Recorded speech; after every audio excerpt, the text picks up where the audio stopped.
તમે કહ્યું ને અત્યારે કેશવભાઈ કહ્યું, અર્જુનભાઈ કહ્યું, તમે રોજ પરીક્ષા આપો છો, વર્ષમાં કેટલી વાર પરીક્ષા આપતા હો છો, તમારા માટે નવું નથી.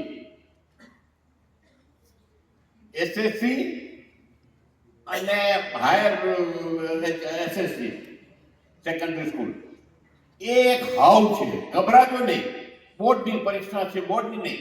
જેમ તમે શાળાની પરીક્ષામાં પરીક્ષા આપતા હતા એવી રીતે જ આ બોર્ડની પરીક્ષામાં પરીક્ષા આપજો. તમારા માટે નવું નથી, સ્થળ બદલાયું છે, પણ કહ્યું ને આજુબાજુ નજર નાખવા જ નહીં ખોટી, તો તમને ખ્યાલ જ નહીં આવે તમે ક્યાં બેઠા છો.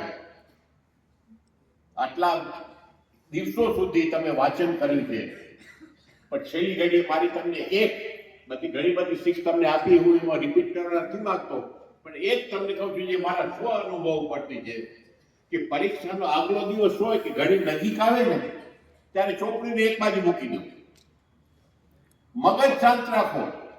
ચોપડી વાંચો શું થશે, પાના ઉથલાતા જશો, આ રહી ગઈ, આ વાંચવાનું મારું સિલેબસ પૂરું નથી.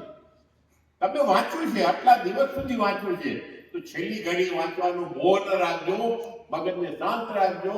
જે વાંચ્યું તમે જે વાંચ્યું છે યાદ કરજો ને મમડાવો. આ મને શીખ મારા શિક્ષકોએ આપી, પ્રાથમિક શાળામાં તો ત્યારે પણ આપી હતી, હાઈસ્કૂલમાં તો ત્યારે આપી હતી, અને કોલેજમાં તો ત્યારે પણ આપી, અને મને ફરી છે.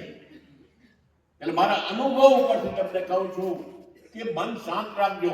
સતત છેલ્લી ઘડી સુધી પરીક્ષામાં આપવા જઈએ ત્યાં સુધી ચોપડી સાથે લઈને જઈએ, એમાંથી કઈ બહુ વડવા નથી. કદાચ એક બે પ્રશ્નો તમે તરત જવાબ આપશો, પણ પાછલું જે વાંચેલું છે ને એ કદાચ મગજમાં કન્ફ્યુઝ થઈ જશે, ભૂલી જશો.